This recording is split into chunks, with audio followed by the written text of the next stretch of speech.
మంచిర్యాల జిల్లా చెల్లూరు పట్టణంలోని వైష్ణవ దేవాలయమైన శ్రీ జగన్నాథ స్వామి ఆలయంలో ముక్కోటి ఏకాదశి వేడుకలు వైభవంగా ప్రారంభమయ్యాయి. తెల్లవారుజాము నుంచే భక్తులు దేవాలయానికి పోటెత్తారు. వేద పండితులు స్వామివారికి ముక్కోటి ఏకాదశి కైంకర్యాలు సమర్పించిన అనంతరం భక్తులకి ఉత్తర ద్వార దర్శనానికి అనుమతించారు. ఉత్తర ద్వార దర్శనం కోసం ఉదయం నుంచే భక్తులు కుటుంబ సమేతంగా తరలి వస్తున్నారు. వేద పండితులు ప్రత్యేక పూజలు నిర్వహించిన అనంతరం శాస్త్రోక్తంగా హారతులిచ్చి భక్తులను దీవించారు. భక్తి శ్రద్ధలతో కనుల పండుగగా నిర్వహించబడిన ఈ కార్యక్రమానికి పట్టణ ప్రజలే కాకుండా చుట్టుపక్కల గ్రామాల నుంచి కూడా భక్తులు అధిక సంఖ్యలో రావడంతో దేవాలయ ప్రాంగణం భక్తజన సంద్రంగా మారింది.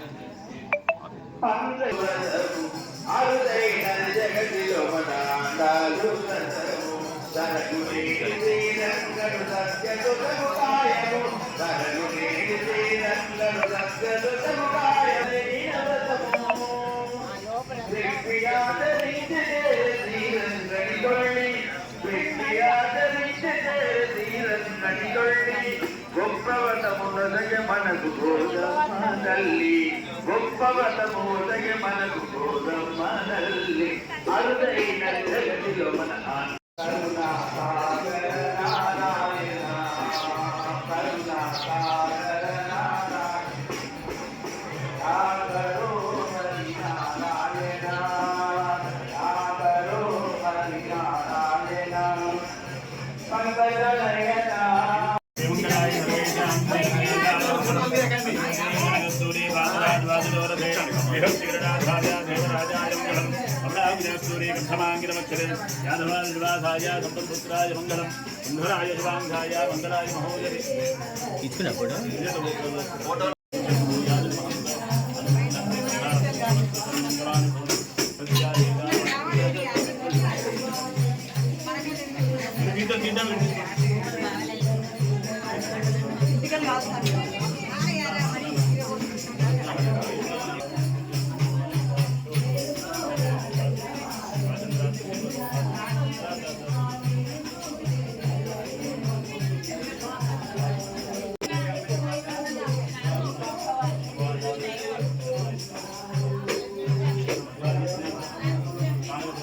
తొందరగా అయ్యగారి దగ్గరికి పోండి. ఫస్ట్ అక్కడనే అయిపోతున్నారు.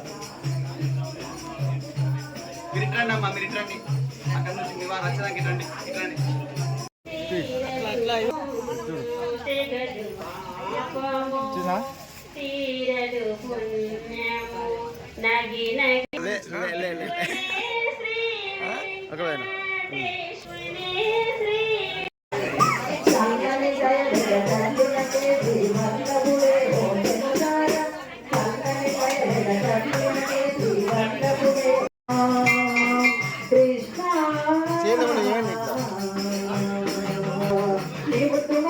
చూడాలి మా పట్టు అప్పుడే పడవాలి, నీ ముట్టును చూడాలి మా పట్టు అప్పుడే పడవాలి, నీ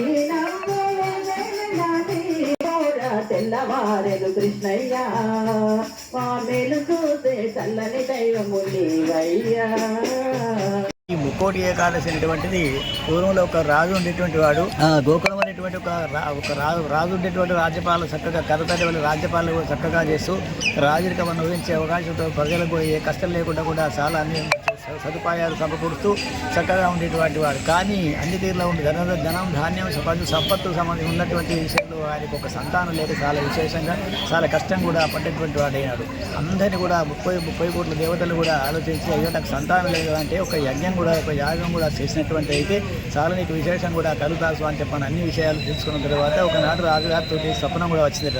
అయితే ఏం స్వప్నం వచ్చింది, వాళ్ళ యొక్క పెద్దలంతా కూడా గతించిపోయినటువంటి వాళ్ళ ఇర్రు తండ్రి గారు కూడా ఈ విధంగా గతించి నరకాన్ని కూడా పొందినటువంటి వాడైనాడు. చాలా యమజాతలు కూడా పడుతున్నటువంటి వాడైనాడు.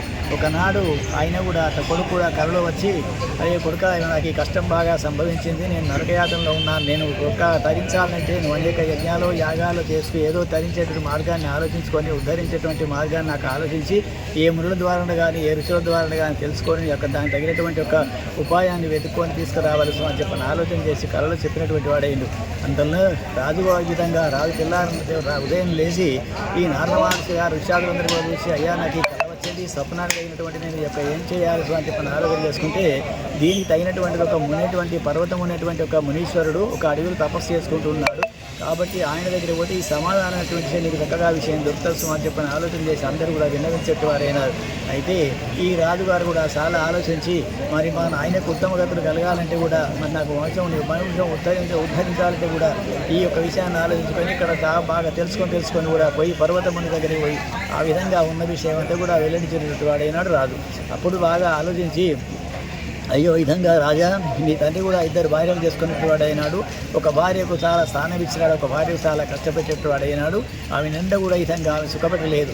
కాబట్టి ఆమె శోభను ఇక మరి పూర్వజం సుఖతమో తగిలి ఆయనకు ఈ విధంగా నరకయాతను కూడా అనుభవించినటువంటి ఒక విషయం జరిగింది.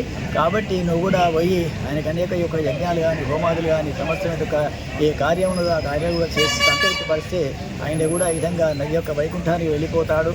కాబట్టి నీకు కూడా ఈ విధంగా వంశం కూడా ఉద్ధరిస్తాను అని చెప్పినటువంటి వాడు అయిన తర్వాత ఈ రాజుగారు బాగా ఆలోచించి అనేక యజ్ఞాలు యాగాదులు చేసి అందరికీ కూడా చాలా సంతోషి దాన ధర్మాలు చేసి తర్పణాలు ఇచ్చి పెద్దలకు ముక్తి కలిగేటట్టు ఆయన కూడా ఈ విధంగా సంతానం కలిగేటట్టు ఏమేమి చేయాలనో అన్నీ కూడా ఈ విధంగా ఆ పూజలు ఈ విధంగా అనేక కూడా జరిపించుకొని చాలా తరిచెట్టు వాడైనాడు. వెంటనే స్వామి కూడా ప్రత్యక్షమై చాలా చేసేటువంటి విషయాన్ని కూడా చాలా సంతోషపడ్డాము.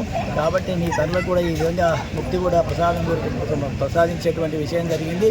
నీకు కూడా సంతానం కలుగుతాసు అని చెప్పిన ఆలోచన చేసి సంతానం కూడా రాజుగారికి కలిగింది. కాబట్టి ఏకాదశి నాడు కూడా ఆయన సర్వ యొక్క కార్యాలు కూడా జయప్రదం కూడా జరిగినాయి.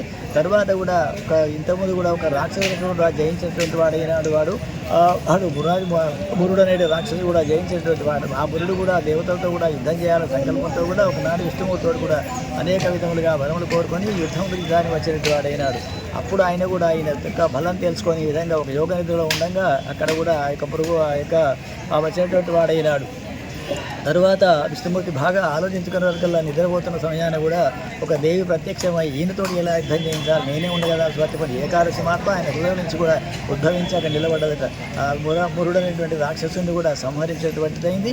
ఆనాడు ఆ ఏకాదశి మహాత్మ ఆయన హృదయం నుంచి వచ్చింది కాబట్టి అప్పుడు ఏకాదశి ఉత్పన్నమైనటువంటి ఒక దినంగా ఈ ముక్కోటి ఏకాదశి నాడుగా ఉత్పన్నమైన దినంగా దానికి పరిగణించబడుతుంది.